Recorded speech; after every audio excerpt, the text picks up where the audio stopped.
everybody. We are here, episode 1 live of Combat Docket Radio.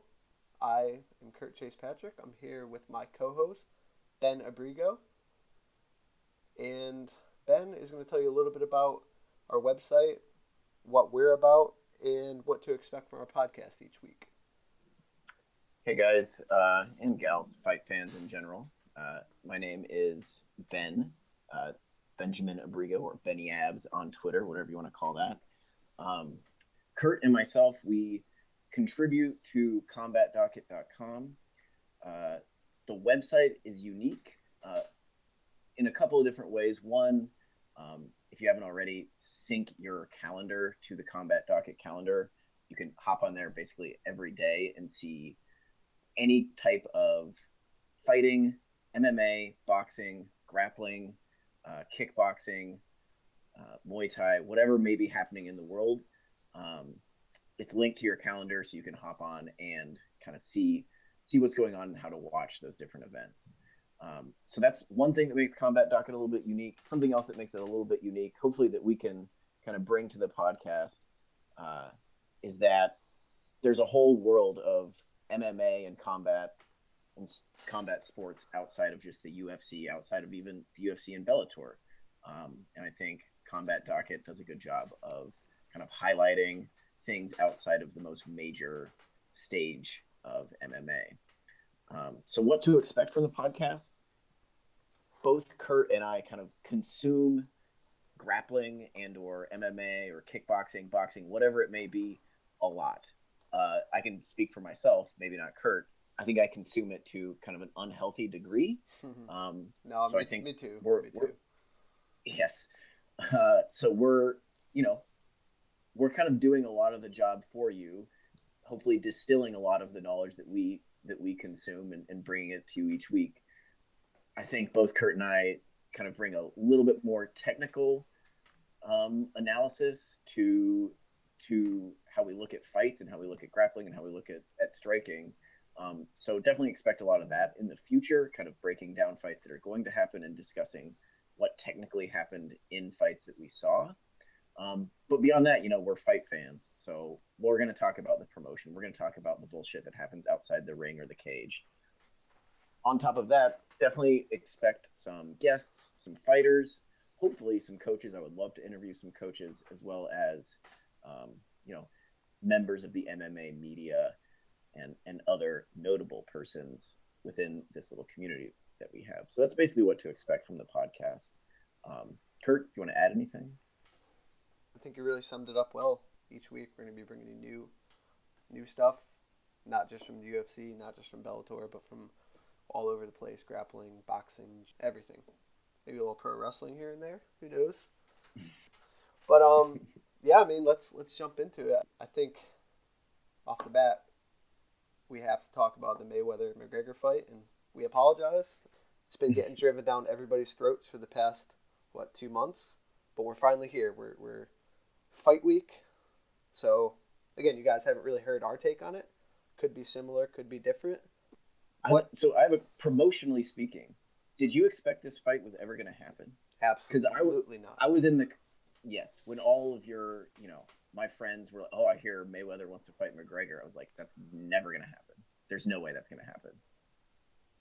Well, my thing is, and what's really crazy to me, and you have to respect it whether you love him or hate him, is in the span of 4 years since McGregor joined the UFC, I mean, he has literally taken over. His quote that, we're not here to take part, we're here to take over, is 100% true. I mean, he's fighting Floyd Mayweather, arguably the greatest boxer ever. He's fighting him in a boxing match this coming Saturday, 0-0, never boxed a professional round in his life, and he's fighting Floyd Mayweather. I mean, he calls his shots, and there's really nothing anybody can do about it, and you got to respect it. 100%. And on top of that, I think he's one of the you talk about in 4 years, he's gone from zero to hero. The biggest, zero to hero. I'll say that to the biggest, definitely the biggest combat sports star currently, absolutely, in the world. And I think even bigger we're a little kind of in the bubble, so I tend to misjudge how popular Ronda Rousey is because I think there's, suburban moms in yoga pants everywhere that would go to a Hooters to watch her next fight if they have to. But McGregor is absolutely huge. And I think the crazy part is it wasn't that long ago that we saw him get his ass kicked. Like, and he rebounded.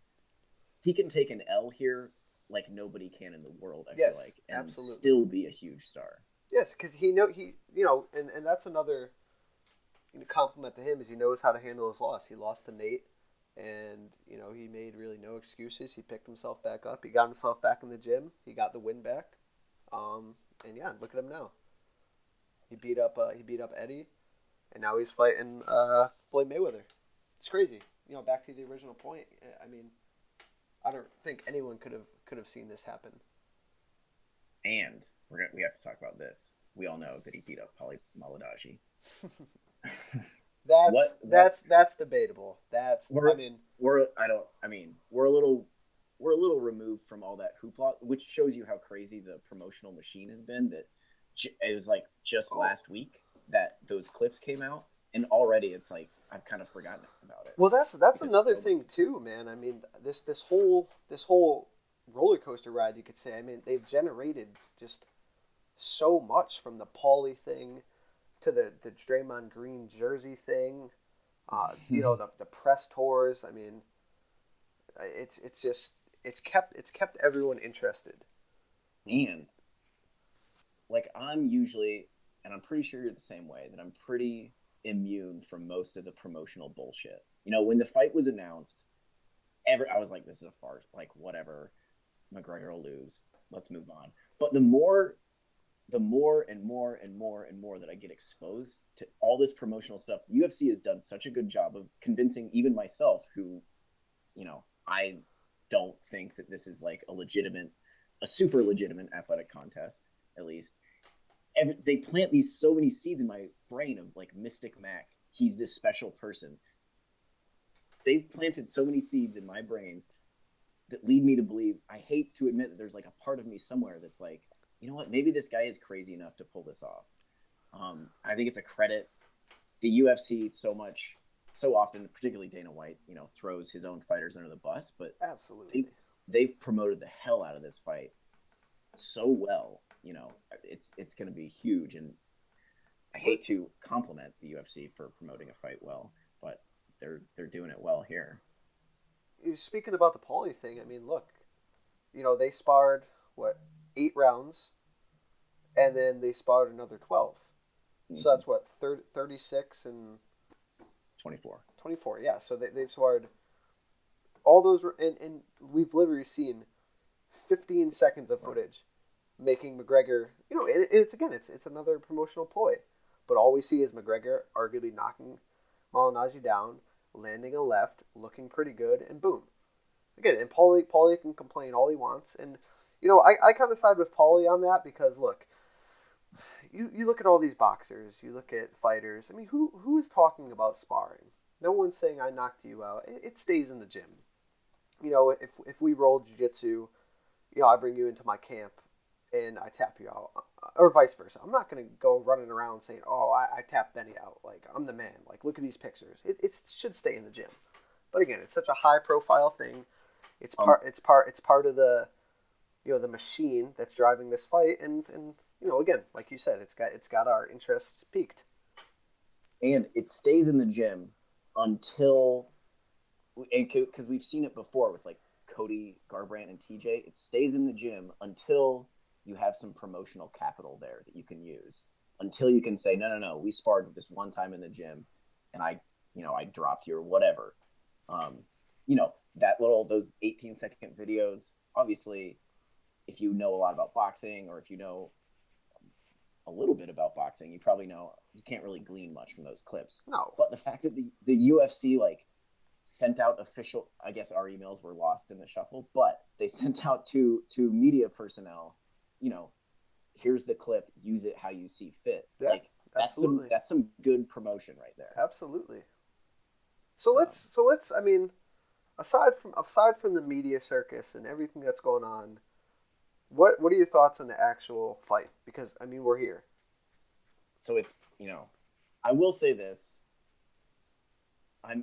Like, at the outset, I think McGregor has like probably less than a 5. If I have to put a percentage chance on it, probably less than a 5% chance, like 2-3% chance of actually winning the fight.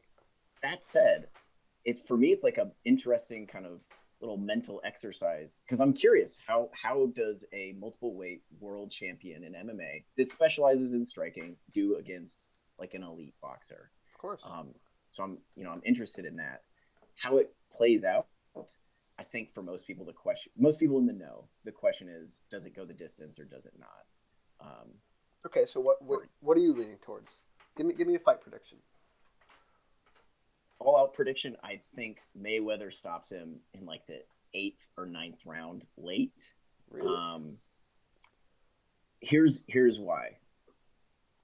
Particularly, and if you haven't seen it, I recommend to you, Kurt, and to anybody listening, check out Luke Thomas's Monday Morning Analyst. He did like a video montage of all these different kind of experts in boxing and MMA talking about the fight, and everybody harped on Floyd Mayweather is so goddamn good at just knowing the timing of each round, knowing how to preserve his energy, and he has 49 fights of experience doing, like, knowing exactly what 3 minutes feels like, knowing exactly his punch output every 3 minutes, knowing I'm going to throw 40 punches every round.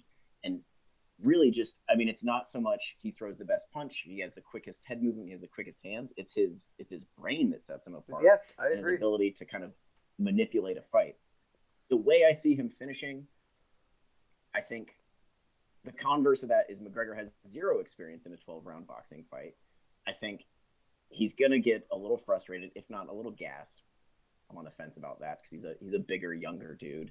And I think he'll overextend himself. I think we have this idea that Floyd Mayweather doesn't finish fights. Well, he's also fighting guys that are extremely disciplined and have been training head movement and defending against punches for years on end. I think I could see McGregor overextending himself and just kind of walking into a straight right hand counter, kind of like what we saw Pacquiao got flatlined with. Who was that against? Marquez. Yeah, Marquez. Something like that. But if McGregor is playing a game where, you know what, a victory for me would be able to survive this fight, there's no reason to think McGregor can't kind of play a little bit smart and survive the fight easily. If he gets after it, if he really tries to push on Floyd at range, like in boxing, outside of his clinch work, I think Floyd can light him up. Well, that's the interesting thing here to me is that, if you look at Floyd Mayweather and you look at Conor McGregor, they're both counterpunchers, right? When you break it down, and damn well that no matter what Floyd said he's coming out to finish Conor McGregor. That's not happening. Is Conor going to be the one to take a big enough risk to go after Floyd and risk, getting picked? Because I mean, that's my prediction. Floyd's going to be able to pick Conor apart throughout the fight. I don't think he's going to finish him. I don't think he needs to finish him. A lot of people are saying that he needs to finish Conor to salvage boxing or whatever. Floyd, listen, Floyd doesn't care. Floyd is 49-0. Rocky Marciano is 49-0. Floyd's going to get that 50th win. He's going to get a big, heavy pocket full of money. He doesn't need to finish this fight. But again, I think Conor is after a couple of rounds, like you said, I think he's going to get frustrated. I think he's going to start to go after Floyd a little bit, maybe in the middle rounds, try to push the action a little bit, and I just can't see him having enough sustained success to piece together enough rounds to win a fight or to land enough to really threaten Floyd and knock him down. But I think he's going to put in a respectable enough performance where he looks good. And I think there will be definitely moments, because wherever you watch this fight, at home or in a bar, I definitely think there will be moments where Conor looks good. Maybe he lands one clean punch, maybe he lands a couple clean punches, and people are going to go, fucking, bonkers. Absolutely. Like I'm Absolutely. watching for that, basically. That feeling when you're like, oh my god, he did something incredible. Yes, that's the draw of the fight. I mean, like you said, most people don't really give McGregor too much of a chance, but you want to see if there is, can he land that punch? Can he hurt Floyd? It's the mystique around it. But everyone at the end pretty much knows that Floyd should be able to navigate his way around it and pick Conor apart. Maybe finish him. A lot of people are thinking that Floyd is going to put in enough work to the body to slow Conor down and maybe stop him. Yeah, I'm excited about it. I am excited about it. The spectacle. I'm pumped. Again, I think Floyd's gonna rat out a decision, do enough to win, but Conor in the end is gonna look. He's gonna put together a respectable performance. Yeah, I think it's safe to say that both you and I are in the realist but non-hater camp. Yes. I love this shit. Oh, Like absolutely. let's do it. Like let's have everybody fight everybody. Everybody get embarrassed. Why not? Like is this going to be fun? Okay, so my real question is, whatever you think about the fight, and what do you think Conor does after this fight?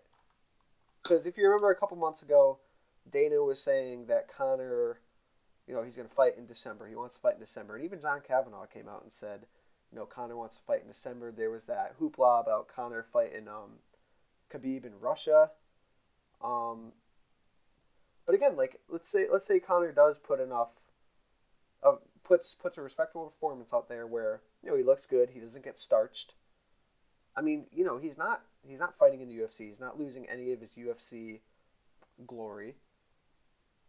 Does he come back to fight in MMA? Does he go after the Paulie matchup? That, I mean, God, look at the Paulie matchup. They could probably sell $2.2 million in a couple months if they wanted to. You got the Diaz trilogy. You got Khabib sitting there. Ferguson and Kevin Lee are about to fight. What's your opinions on what he does?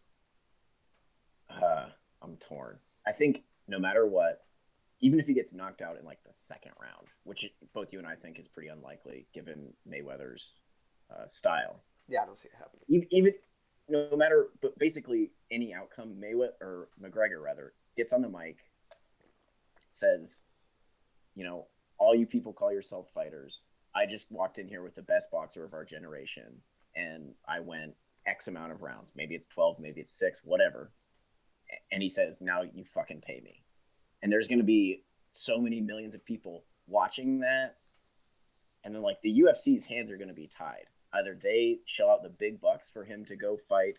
I don't think he's going to fight Khabib in Russia. I think for a variety of reasons, they can't really do that in Russia. No, I don't think so. But style-wise, I don't think he wants to fight Khabib. But, like, he says, go fucking pay me. And then he goes and fights. I think it's clear that what he's after is glory to a degree, but also he wants the big payday. And I think the big payday is a Diaz trilogy.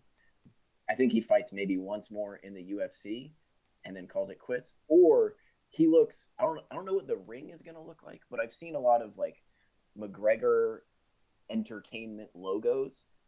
He's got to be looking at that logo thinking, you know what, I'm pretty goddamn good at promoting fights. My name is everywhere. I'm the biggest name in combat sports right now, win or lose. What's to stop him from riding off in the sunset and just promoting fights? I agree with that. My thing is I can't see Dana White and the UFC letting their champ go to boxing without there being some kind of hook guaranteeing him to come back. And again, is there anyone that could really control McGregor? So maybe, but I feel like, and I don't think it's going to be December. But no way, yeah, no way. I could see him coming back for that Diaz trilogy match for the lightweight belt, and maybe keeping Paulie on the back burner and fighting in MMA, going back to boxing for that, and then maybe calling it quits. Who knows? I mean, the guy has so many options, and it brings you back to his genius. I mean, he's really taken MMA by the balls, and absolutely. I mean, it's incredible. Yeah, I mean, I could see like a Diaz trilogy at like Super Bowl card. I mean, that would do Yeah, that's a big card. Another Absolutely. would be huge. Yeah, I think the Diaz trilogy can probably pull in probably close to 2 million buys. Honestly, that's a huge fight. Especially after whatever happens, unless I can't think of a scenario that he ruins his and all of his kind of promotional capital. Even if he gets knocked out right away, like I think people are still going to tune in to watch Conor McGregor fight. Well, absolutely. I mean, if he gets knocked out right away, isn't that what's supposed to happen?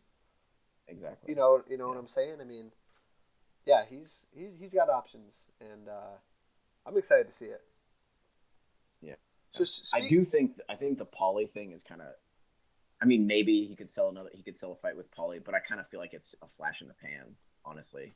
Like most people don't know who Pauly Malignaggi is. Well, now they do, because now everyone's looking up who Pauly Malignaggi is and what he's done, and the interesting thing too, which I'm actually excited about, is Pauly is on that Showtime broadcast, and he'll try to sell that fight. Yeah. Exactly, and he's gonna have all the all the scoop on how McGregor boxes and what he does, and that's really interesting to me. He's going to be there. Who knows? McGregor might call him out after the fight. I'm sure he has a plan. Oh, absolutely. All right. Actually, let's stay at 155 for a sec. They just announced Kevin Lee versus Tony Ferguson at UFC 216. What do you think about that fight? I love any fight with Tony Ferguson. I'm a big time mark for Tony Ferguson. I know people were kind of giving the UFC some shit for, it seems like Kevin Lee kind of jump frogged a bunch of people. But other than Khabib, is there a clear kind of like contender other than Kevin Lee? I mean, he just controversially submitted Chiesa in the first round. I mean, I guess maybe Justin Gaethje would have been. I would have been super pumped about a Gaethje Ferguson fight. Well, here's my thing, and this is the reason why I kind of find it a little bit weird. Is Kevin Lee, looking at the rankings right now, it's McGregor's the champ. You got Khabib, Ferguson, Eddie, Barbosa, Gaethje, Nate, and then Kevin Lee at number 7. Poirier, Michael Johnson, Chiesa rounding out the top 10, right? My thing was, so apparently I heard a report that Khabib wanted this fight, Khabib wanted the Tony Ferguson fight to happen in November, and the UFC, instead of waiting the month, kind of threw this fight together for 216 that didn't have a main event. Apparently they reached out to all the champions. No one could take the fight, so it's kind of like, all right, well, we need a title fight, so let's just throw this in. And then next month in December, you're going to Detroit, which is Kevin Lee's home, the Motown Phenom. Yeah. Well, I mean, come on, isn't that a no-brainer? Like, instead of putting together this title fight that you could have waited a month and done Khabib and Tony, and maybe just scratched 216. And then you could have put Kevin Lee against Joe Schmo from the streets in Detroit and made him a bona fide star. But now you're rushing into a title fight with Kevin Lee and Tony Ferguson. I'm not saying it's not a great fight. I just think, a couple balls are dropped there, promotional-wise. I agree. It kind of seems, and this is probably kind of an ongoing discussion for it, running through anytime we talk about how they're picking fights, but it really kind of seems the WME IMG ownership, they're kind of flying by the seat of their pants. There's no like, and then what kind of plan. It's like, this guy is ready to fight. Let's just put him on a card. Yeah, let's just throw him in. Yeah, it's you're absolutely right. If they're going into Detroit, is it a fight night card in Detroit? Do you know? I want to say it's a fight. It doesn't. It's like, put Kevin Lee and Evan Dunham on headlining that. And that's what I'm why saying. Not? Like, he people would tune in and put Kevin Lee in a hometown fight. Like, let's see it. Yeah, you build your star there, because Kevin Lee's win over Chiesa was great, but outside of Chiesa, he hasn't really beaten anyone. No. He hasn't had that blockbuster win, and now you're throwing him in there with Ferguson. And I wasn't too crazy about the Eddie Alvarez Justin Gaethje coaching, the tough 125. My thought was they were going to go Gaethje versus Kevin Lee at the UFC Detroit. Imagine that fight headlining UFC Detroit. Yeah. Run Eddie back with Dustin Poirier, and then you still got Khabib, Ferguson. Barbosa's in there. It seemed weird. I think it's all very weird. And yeah, Justin Gaethje, he puts asses in seats. That's my because dude. He fights like a madman. But let's put him on the sideline for whatever, 7-8 months. Hopefully, unless he's the world's most interesting talker, I can't see how he is doing himself a service not fighting. I don't know. I heard a couple things where they kind of wanted to give him a break after that Michael Johnson fight, so they're going to put him on tough. But even put Poirier and I don't know, put Poirier and Alvarez in the tough role just to get, because that rematch. That fight was going great. That was a great fight until the whole controversy. I don't get it. It seems like weird matchmaking, weird promotional, almost like a miscue. But I'm not the one matchmaking. Just from the outsider's point. Should be. Yeah, right. So kind of sticking with some news that makes us a little sad. Junior Dos Santos was set to fight rising, maybe the only top prospect in heavyweight MMA right now, other than, I guess, John Jones. Junior Dos Santos was set to fight Francis Ngannou. However, we recently learned, sadly, that everybody's kind of lovable giant favorite fighter, Junior Dos Santos, tested positive for a diuretic. I'm going to see if I can pronounce it. Hydrochlorothiazide. And in case you're a little bit out of the know, diuretics are typically masking agents. However, I read on Bloody Elbow, I believe a piece by Ian Kidd, that this particular diuretic has found its way into tainted supplements where the supplement producer doesn't have to list it on the ingredients. So I don't know. I'm sad. I don't know what your thoughts are. How did you react when you first saw the news? I can't say. I don't know. I guess I can't say I'm surprised because so many fighters, pop for things that they don't know about, or they're trying to mask stuff, and like you said, it's kind of a sad thing. I met Junior a couple times, and the guy he's the nicest human being there possibly could be. He is so friendly and so nice. And it sucks for him. That was a big fight for him. That was a big fight for Ngannou. So he's going to be on the sidelines, and now, looking at the rankings, I don't know where they really go with Ngannou from here. I saw that he called out Overeem, like he requested to fight Alistair Overeem, but I don't think Reem's going to take that. No, and that's a good plan B for Ngannou. But yeah, I can't see Overeem taking that fight. He just got that questionable call against Verhooven. He's ranked number 1 right now. He's trying to get that rematch with Stipe. And then going down the list, aside from Overeem, you got Verhooven, who's just got booked up with Derek Lewis. Kane is on the sidelines. Mark Hunt just got booked up with, I believe, Marcin Tybura in New Zealand. Mm-hmm. Volkov and Struve are about to fight. Alexei Oleinik's at number 10. But again, you're the number 4 guy. What does it do for you fighting someone lower? Also, Alexei Oleinik would be I would pick Ngannou, but that would be such an embarrassing loss if Oleinik somehow fucking Ezekiel chokes him or Starfold chokes him or something. And I could see that happening. Oleinik is a dangerous old man. He is. It could definitely catch him in some weird stuff. And then what are you doing? If Francis Ngannou loses to a guy like Oleinik. Well, yeah, exactly. It's a dangerous. Obviously, I think Overeem is definitely the best bet. But Mm-hmm. and that's that. So this fight card is happening September 9th. So they still have some time to try to not someone up, but I don't know where they're going to go with it. And they haven't officially said that like he's off the card. Do you know? Ngannou?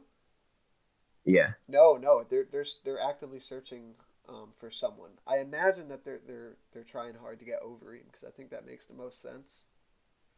But again, I can't really Yeah. I can't see Overeem taking that fight right now. They should just do Demetrius Johnson and Ray Borg against Ngannou in like a 2-on-1 match. That'd be fun, right? Yeah, I don't know. It's sad news. I'm sad that I wasn't more surprised. Like I saw on Twitter, JDS pops or USADA violation, and it was just like an eye roll at this point in time. You know, that's what I'm saying. he's somebody I didn't expect, but I'm still just like, well, kind of happens to everybody. I feel like. You know what though? Looking at this card, this is a pretty badass card.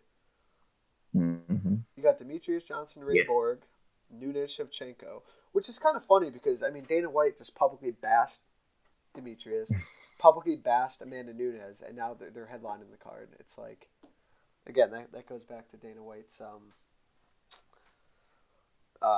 questionable, we'll say, promoting. And then Yes. third on the bill was Ngannou. You got Dos Santos, Neil Magny, Gilbert Melendez, Jeremy Stevens. That's a good one. Henry Cejudo, Wilson Hayes, Sarah McMahon's on the card. Yeah, this is a good card. Yeah, I mean, I'm excited for it. I'm hoping to write something about Ray Borg. I know we're a little off topic here, but Ray Borg's guard passing.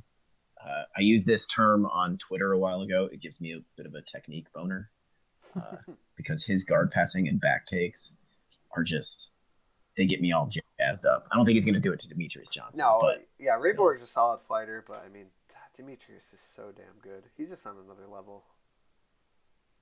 Yeah. But, I mean, you have to have him fight somewhere. He's going to just fight Joseph Benavidez, 15 times.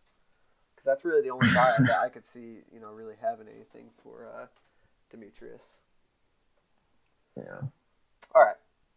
Okay, here's one for you. And again, if you listen to this podcast, for as long as he's fighting, you're going to realize that I'm probably the biggest Ben Askren mark out there.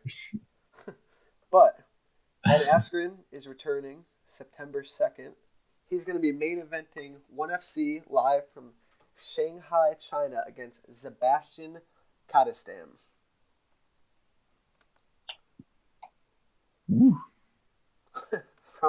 from Sweden. I want to let you talk about Ben Askren since you're a mark. But I will say this: I was just thinking about. So he gets a rap for not being the most exciting fighter, not maybe taking the most risky fights, whatever.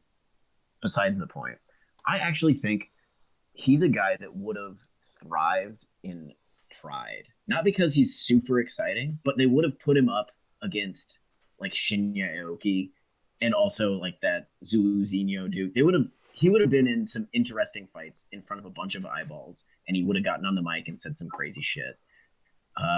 And maybe he's not the most exciting. He's also finished a bunch of his fights. I'm looking at his record now. He's finished a bunch of fights recently. So here's the thing. So Ben was let go, or Ben parted ways with Bellator in 2013, right? And there was a big thing with Dana White where Dana White, they said he was boring. He didn't want to pick him up, and Ben, he ended up in 1FC, and apparently they take really good care of him. He's happy over there. And Ben is he's fighting whoever's put in front of him. But if you look at he's finished like 6 of his last 7 fights. His last decision, he had a decision April 15th, 2016. But prior to that, it was when he fought Douglas Lima for the belt and absolutely demolished him.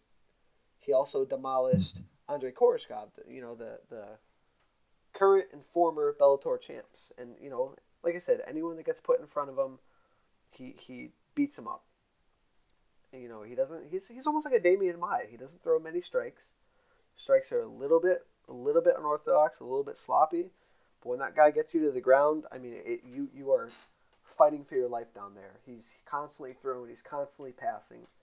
You know, he's looking for submissions. The guy is a monster. And again, I said, you know, I'm a big Mark. I was a big Ben Askren fan when he was wrestling in college. 2-time NCAA champ from Missouri. He was a U.S. Olympian. You know, I know he's ending he's entering the twilight of his career. I know he doesn't want to fight too long. I believe he has one more fight left on his contract. He said he wants to fight one more time before the end of the year. I mean, I'd love to see him get back into Bellator. You know, with Rory McDonald, Lima, Koreshkov again. Or obviously, I'd love to see him get into the UFC and mix it up with some of those guys. Absolutely. Do you think, like, if you had to rank his, so obviously he has phenomenal takedowns with the wrestling background, but I actually think his top control is like once he gets, I think there are better takedown artists in MMA than Ben Askren. But I think there might not be any better top control artists. No, I think he's not shooting like clean blast doubles. Let's put it that way. But once he gets a hold of you, yes, you're going down. I mean, there's not many people that are going to stop his takedowns. He's got a great gas tank. He's tough as nails. Yeah, like you said, he's a monster on top. You're most likely not getting away from him. How do you think people? Do you think people will know about? Like, do you think it'll have any sort of like? What's the word I'm looking for? I don't want to make it seem bigger than it is, but like will he be remembered after his career is over? Okay, so that's an excellent question, and it's also sad because I don't think so. You know, because I mean, you look at it. I mean, Ben Askren versus GSP primes. I mean, that would have been amazing. You know, it's his. Okay, so I'll give you that. His last big win was against Koreshkov in 2013. He's like I said, he's fought whoever's been in front of him, but you know the names he's fighting, they're not jumping off the page. He's not gonna go down with the greats, sadly, and he should, because I mean Ben Askren, you put him with anybody in that top 10, and he's either gonna win or he's gonna put up a hell of a fight. You know, I think he's a top 10 welterweight. I can't put him in the top 5 just because, you know, he's not fighting the best guys out there. And again, I'm a Mark, but I'm a realist. But right. You know, like I said, I would like to, I'd love to see it. Yeah. But no, I don't think he's going to go down as one of the best ever, sadly. I tend to agree. But yeah, I think even today he's like 33. You're telling, like, I definitely think I would pick Tyron Woodley to beat him. But I would also not be surprised if Ben Askren put Tyron Woodley on his ass and beat him up like he's never been beat up before. He would never fight Tyron, though. Sadly. That's true. They're teammates. They both wrestled at Missouri, too. Yep, both wrestled at Missouri. Yeah. They both train together still. But, I mean... Well, the point is he's elite. He's elite still, I think, at least. He is. He is 100% elite, and I just love to see him get that chance. Again, you know, he fought Lima and Koreshkov. It was a couple years ago. He beat the living crap out of him. If you could pull up the graphic of, you know, the punch stats of him versus Koreshkov, it was like 200 punches landed to 1 for Koreshkov. It was ridiculous. You know, he did the same thing to Douglas Lima. He beat him up all over the mat. But like I said, I mean, he's entering the twilight of his career. I don't think he's gonna fight too much longer. But we'll see. Again, September 2nd. 1FC, Ben Askren. Tune in, please. Watch the guy before he calls it quits, because I promise you will be entertained. And how about let's shift gears a little bit and talk about somebody who should be retiring. Oh God. More sad news. Antonio Bigfoot Silva will be fighting Glory Kickboxing heavyweight champion Rico Verhooven in a kickboxing match. And this comes after Bigfoot Silva, who, I don't know the logistics of his like physical condition, but I was under the impression he's one guy who actually needs testosterone replacement therapy like for his everyday functioning. Yes, he does. Like not as a PED. Like he needs that. And let me look here. So Verhooven, like I said, is the reigning Glory Kickboxing heavyweight champion. He has 13 straight wins. On the other hand, Antonio Bigfoot Silva has lost 5 straight MMA. He's never fought in kickboxing or boxing. And he has lost 8 of his last 9. And I thought I had the stats of his. If you know his KOs, it's not just that he's lost. He's been getting his lights shut off badly. Yes, he's been knocked out 10 times in his career. His last six of his last 7 losses have been knockouts. I mean, I can't understand what this fight does for either fighter, for the promotion, for anything. It doesn't make sense. You're putting one of the top strikers in the world, a legit badass, in there with a guy that's, I mean, come on, Bigfoot. Bigfoot had a respectable career. He fought for the UFC belt. Beat Fedor. But come on, I mean, what does this do? It's disgusting, honestly. I think disgusting is the best way. And I'm like, I generally fall on the side of, don't judge a guy. Like, let him go until he wants to go. Let him fight until he wants to fight. I agree with that. But at the same time, like, what steps did it get through to where Antonio Silva is signing on the paper? Did his manager sign off on this? Did his coaches? Like, who's going to be in his corner saying, yeah, go fight Rico Verhooven in a kickboxing fight? Are there executives at Glory that signed off on this? Like, think of all the people it had to go through to be signed. And I assume it's happening overseas in China. But I don't think this fight would get licensed here in the United States. No, I don't think so. But I mean, I'm gonna pull up the see if I can find the Glory heavyweight rankings. But I mean, is there no actually? And while you're doing that, let me read to you his last several fights. Bigfoot. This is Bigfoot Silva. He last fought in June, knocked out by Vitaly Minikov in the second round. Before that, unanimous decision loss to Ivan Shitrikov. Before that, second round KO loss to Roy Nelson. Before that, first round KO loss to Stefan Struve. Before that, first round TKO loss to Mark Hunt. He had, before that, a win over Soa Palele. Now we're in August of 2015. Yep. Before that, first round knockout to Frank Mir. Before that, first round knockout to Andrei Arlovsky. Before that, in 2013, the fight of the year probably that took years off of his life against Mark Hunt, which was a draw. And then before that, first round knockout to Cain Velasquez. And now he's going to go fight in goddamn kickboxing. I'm just saying, doesn't make sense. Is there I have the rankings pulled up now.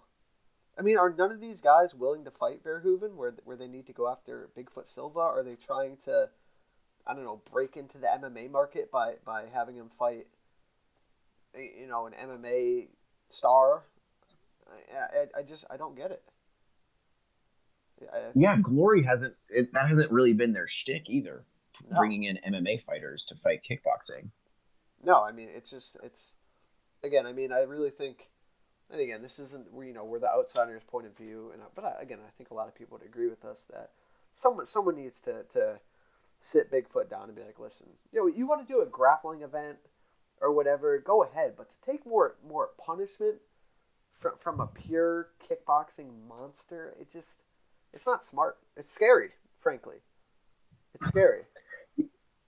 Yeah, I will not be tuning in. And I was just watching Polaris, the grappling event this past weekend, which everybody should watch. It's the best grappling events that are put on, period. Anyway, it was a great event. They had Phil Harris. He wrestled Brad Pickett. Brad Pickett. And Brad Pickett is on there talking about, I really loved MMA, but I don't want to get hit in the head anymore. So I'm going to do this now. Yeah. It's like, dude, smart. I'm sure Antonio Silva's making more money getting concussed in kickboxing, But dude, just go do some seminars, do Polaris, do, different grappling events. Something. I'll tune in. If you tell me he's gonna grapple Gary Tonin or somebody, like, hell yeah, sign me up. But I don't know about the kickboxing. No, it's and especially a guy at Verhooven's level, it's just, I don't know, it rubbed me the wrong way. It didn't make sense. It doesn't make sense, I should say, and it's a scary fight. It's not good matchmaking, and I just hope, I don't know. I hope Bigfoot knows what he's doing, and I wish him the best. You never want to see anything dangerous or crazy happen like that. And our sports, dangerous as it is. Any combat sport is dangerous. Yeah, agreed all around on all fronts. You got anything else for this week? Not really. I mean, honestly, the biggest thing this week is we're finally going to see the Mayweather McGregor fight. As crazy as it is, 2017, Conor McGregor versus Floyd Mayweather in a boxing ring, live Saturday night. It's crazy. I cannot believe it's happening. We're here.